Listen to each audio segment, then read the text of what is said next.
రాత్రి ఒక జర్నలిస్ట్ చేసినటువంటి ఒక వీడియో మీద మనం కౌంటర్ వీడియో అని కాదు కానీ రియాక్షన్ వీడియో ఒకటి చేసాం. దానికి సంబంధించి ఆ ప్రకంపనలు ఎలా ఉన్నాయి అనేది చూస్తే ఈ రోజున పాపం ఈ ఆంధ్రజ్యోతిలో ఈ డిబేటర్ కూడా ఎలా బాధపడిపోయాడు చూడండి. టీడీపీ సీనియర్ రాగా తెలుగుదేశం పార్టీలో చెప్పండి, అంత తొందరగా అసంతృప్తి స్వరాలు బయటికి రావు, నాకు తెలుసు, వినపడవా ఆ పార్టీలో ఉన్న క్రమశిక్షణ ఎలా ఏదన్నా ఉంటే అధినేత దగ్గరికి వెళ్ళి అడుగుతారేమో, నాకు ఇది కావాలని అడుగుతారేమో, నేను అనుకోను అడుగుతుంది ఇంటర్నల్ గా అడుగుతారేమో. అది చంద్రబాబు నాయుడు ఏదన్నా ఒక కూర్పు చేయాలన్నా, మంత్రివర్గ కూర్పు చేయాలన్నా, టికెట్లు ఇవ్వాలన్నా చాలా సాగదీసి దాన్ని రోజుల తరబడి నలిపి ఏంటి ఏంటి సార్ ఇది? ఎందుకు ఆయన అంత తొందరగా తెమల్సర్ అనే ఒక పదం ఆడొచ్చు తీసుకుంటాడు ఆయన. అందువల్ల సంతృప్తి ఇది చాలా తక్కువ. ఓకే, మీకు తెలుసు కన్ఫర్మ్. అలాంటిది గడిచిన కొన్ని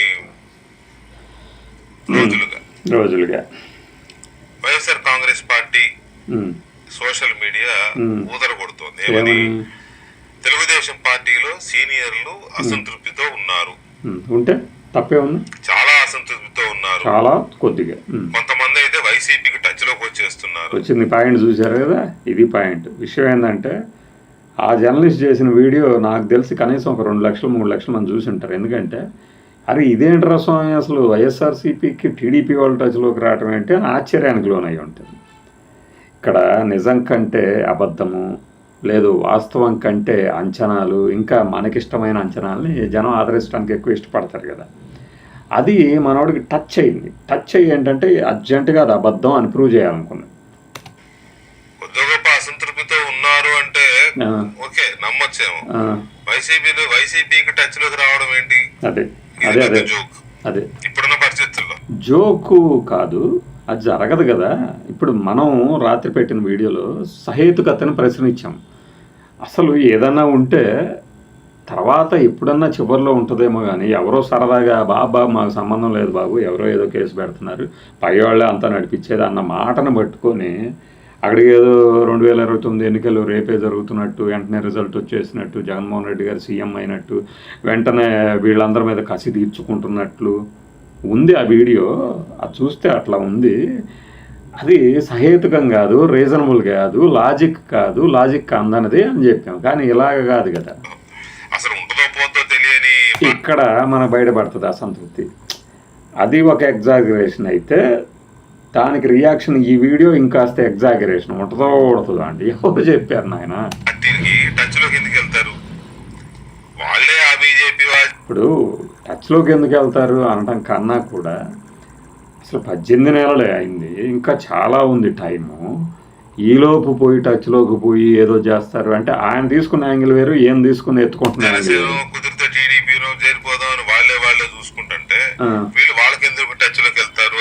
ముక్కు అంటే ముఖ్యంగా ఎందుకంటే ఒక బాడీ లాంగ్వేజ్, మనం ఏదైనా అబద్ధమో మనం నమ్మని విషయాన్నో చెప్తున్నప్పుడు ఏమవుతుందంటే కళ్ళు పైకి చూడటము, ఆకలి చూడటంలో కూడా లెఫ్ట్ సైడ్ చూస్తే కొద్దిగా జ్ఞాపకం చేసుకుంటున్నట్లు, రైట్ సైడ్ చూస్తే ఇంకొక అబద్ధం అన్నట్లు, ముక్కు గెక్కుంటుంటే అదే చెప్తున్నది అబద్ధం అన్నట్టు ఈ బాడీ లాంగ్వేజ్ ఎక్స్పర్ట్స్ చాలా పరిశోధనల తర్వాత చెప్పిందనమాట. అలా అన్నంత మాత్రం నిజంగా ముక్కు గిరుకున్న ప్రతివాడు అబద్ధం చెప్తాడని కాదు. ఇదిగో ఇప్పుడు నాకు ఇక్కడ దురద పుట్టపోయింది, గిక్కోపోయి ఈ మాట చెప్తూ ఆపేశాను. ఇలా కంట్రోల్ చేసినంత మాత్రాన నేను చెప్పింది నిజమైపోతుందిగా. బాడీ లాంగ్వేజ్ గురించి మాట్లాడుతున్నాను. ఏంటంటే భవిష్యత్తులో ఇక తనకు టికెట్ రాదు ఆ నియోజకవర్గంలో అని ఎక్కడైనా 1 2 3 అనుకుంటే వాళ్ళు ఏమన్నా చూసుకుంటారేమో కానీ అంతకు మించి అలాంటి పరిస్థితి ఉండదు. కానీ అసలు ఈ టాక్ ఎందుకు వస్తుంది? అసంతృప్తి ఉన్నట్టు వాస్తవంగా అసలు ఈ సీనియర్ లీడర్ గురించి ఎవరు అసంతృప్తి గురించి ఏ మీడియా కూడా రాయాల. వీళ్ళు పదవి ఇవ్వకపోవడంతో వీళ్ళు అసంతృప్తి స్వరాలు వినిపిస్తున్నారు అని ఖచ్చితమైన జర్నలిస్టులు చెప్తున్నారు. అటు వాళ్ళకు అనుకూలంగా ఇటు వీళ్ళకు అనుకూలంగా అడ్డంగా పడిపోయేవాళ్ళు కాదు, తటస్థంగా ఉండటం కూడా కాదు, ఆ విషయాన్ని విశ్లేషించగలిగిన వాళ్ళు. ఇంత సీనియర్ కదా నన్ను ఎందుకు పట్టించుకోవట్లేదు అన్న ఇదితో వాళ్ళు మాట్లాడుతున్నారు అని నిజాన్ని చెప్తుంటారు. దానిని మనం తీసుకోవటంలో ఉంటుంది.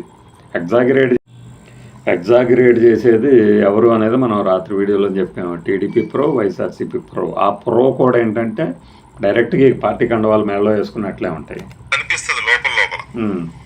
అది బయటికి పెళ్ళుకి అంత కాకపోయినా ఎక్కడో ఏదో కొద్దిగా ఎందుకునైనా ఊరక లోపల చేసిన ఏముందిలే ఇట్లాంటివి ఏవో అక్కడక్కడ ఇద్దరితో మాట్లాడదాం. అంటే అసంతృప్తి అనేది వ్యక్తం చేస్తున్నారు అనేది ఇంపార్టెంట్. అసంతృప్తి ఎవరు వ్యక్తం చేస్తున్నారు అనేది ఇంపార్టెంట్. అంటే మన దగ్గర అసలు సబ్జెక్టులు ఏమీ లేకుండా ఊరక అసంతృప్తి ఎవరు వ్యక్తం చేస్తున్నారు అనేది ఇంపార్టెంట్. ముందు చెప్పింది ఆయన అదే కదా, మనం పదవులు రాకపోతేనో గుర్తింపు లేకపోతేనో ఇలా అసంతృప్తి కానీ బయటకు వచ్చి అంత లేదు అన్నప్పుడు ఈయన ఎవరు వ్యక్తం చేస్తున్నారు అనేది ఇంపార్టెంట్ అండి. ఏం జీవీ రెడ్డి మన దోస్తేగా ఇచ్చేసాడుగా రాజీనామా వెంటనే, ఒక పదవి ఇచ్చినా కూడా ఎందుకు, ఏబి వెంకటేశ్వరరావు మనం పదవి ఇచ్చినా ఎందుకు తీసుకోవాలా, నర్సరావుపేట అతను ఆ పదవి ఎందుకు తీసుకున్నాడు, ఇంకా చాలామంది ఉన్నారు కదా, ఎందుకు అప్పట్లో ప్లస్గా మాట్లాడిన వాళ్ళు ఇప్పుడు మైనస్గా ఎందుకు మాట్లాడుతున్నారు, దీన్ని చెప్పండి.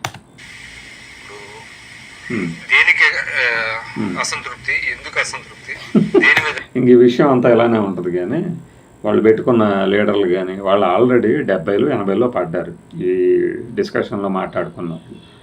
వాళ్ళు ఇక అసంతృప్తి మాత్రమే వ్యక్తం చేయగలరు. ఇంకో పార్టీలో టచ్లోకి పోయినా కూడా ఆ పార్టీలో వచ్చేదేమి ఉండదు. కానీ వీళ్ళు దేని మీద అయితే ఈ రియాక్షన్ డిస్కషన్ పెట్టుకున్నారో అందులో చెప్పింది ఏంటంటే మంత్రులే వెళ్ళారు, మంత్రులే వెళ్తున్నారు టచ్లోకి, మంత్రులే వెళ్ళిపోయి బాబు మమ్మల్ని ఏం చేయకండి, మీరు పవర్లోకి వస్తే ఇవన్నీ మేము చేయట్లేదు, స్వతహాగా మా పైన ఉన్న వాళ్ళే చేపిస్తున్నారు, కనీసం మేము మాట కూడా చెప్పలేకపోతున్నాము అని చెప్పటము. తర్వాత ఈ విషయం ముఖ్యమంత్రి గారికి తెలిసినా కూడా ఏం చేయలేని స్థితిలోకి వెళ్ళటంలో ఉన్నారు అని ఆ వీడియో. దాన్ని వీళ్ళు ఏదో తెలివిగా ఒకళ్ళిద్దరిని వయసు అయిపోయిన వాళ్ళని చాలా పదవులు అనుభవించేశారు వీళ్ళు, ఇంకా ఈ స్థితిలో వీళ్ళు ఏం కావాలనుకుంటారు, ఇట్లా ఒక తెలివిగా డైవర్ట్ చేస్తే అబ్బాయి ఏం లేదు టీడీపీలో అని చెప్పే ప్రయత్నం. అది ఒక రకమైన ఎగ్జాగరేషన్ అయితే ఇది ఇంకొక రకమైన ఎగ్జాగరేషన్. కాదని ఎలా చెప్తారు చెప్పండి. ఇప్పుడు ఏ పార్టీలో అయినా ఉంటుంది, అసలు వైఎస్ఆర్సీపీలోనే ఉంటుంది కదా, ఇంకా ఈ రోజుకే ఉంటుంది ఆ పార్టీలో. అరే గెలిచినా ఓడినా కూడా వీళ్ళే కనబడుతున్నారు ఏంటి, ఇంక మేము ఎప్పుడు పైకి వచ్చేది, ఓడినప్పుడైనా కనీసం మా మాట వినిపించే అవకాశం ఎందుకు ఇవ్వదు అని. అంతెందుకు కాంగ్రెస్ పార్టీలోనే ఉంది కదా షర్మిల గారు, ఏం చేస్తున్నారు షర్మిల గారు పార్టీ తరఫున,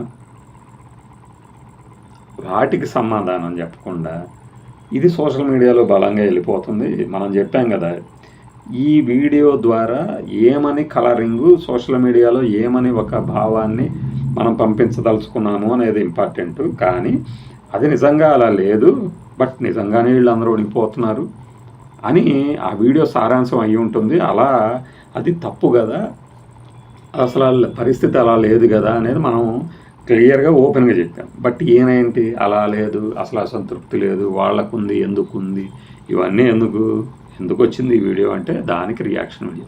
ఇది నేను మీకు విశదీకరించా అంతే, సింపుల్ మ్యాటర్.